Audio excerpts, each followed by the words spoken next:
So sometimes in development we have issues that need a closer look to understand why they're actually important. The year 2016 being the official year of the pulses, so the official year of chickpeas, lentils, beans and so on, is one of these topics. Why do we have a year of the pulses? Why is it important? The year of the pulses. Well, after researching them, I know that they are extremely important for three reasons.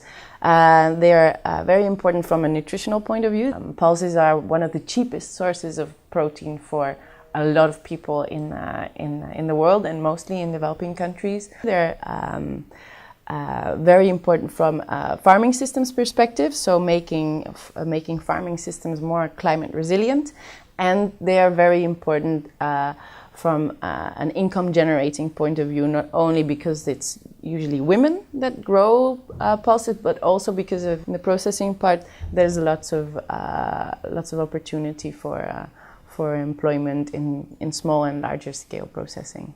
You've been part of a joint paper by ECTPM and FAO on the trade in pulses in Africa and the Horn.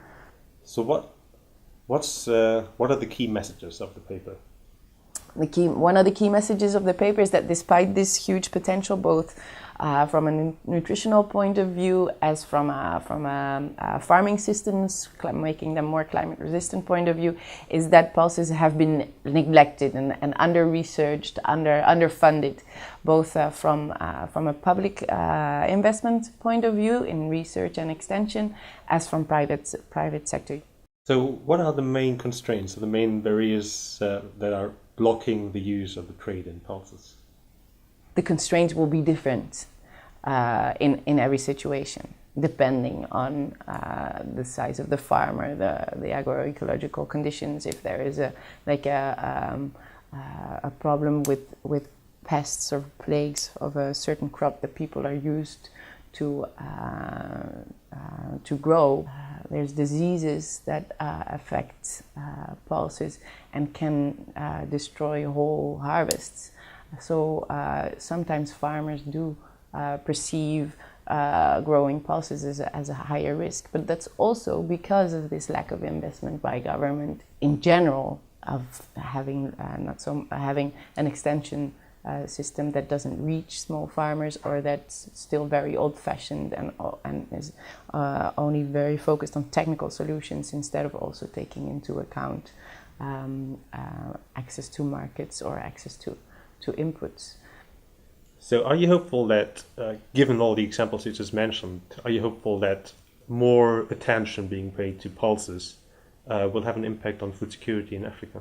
Well, I am convinced that if you pay more attention, or there's more awareness of all these benefits of pulses, that it will have an impact on food security, both from a diversity of diets. I mean, it's not only good for undernutrition, but it's also such an important component of healthy diets, while obesity is a growing concern, not only in the Western world, but also growing in the developing world.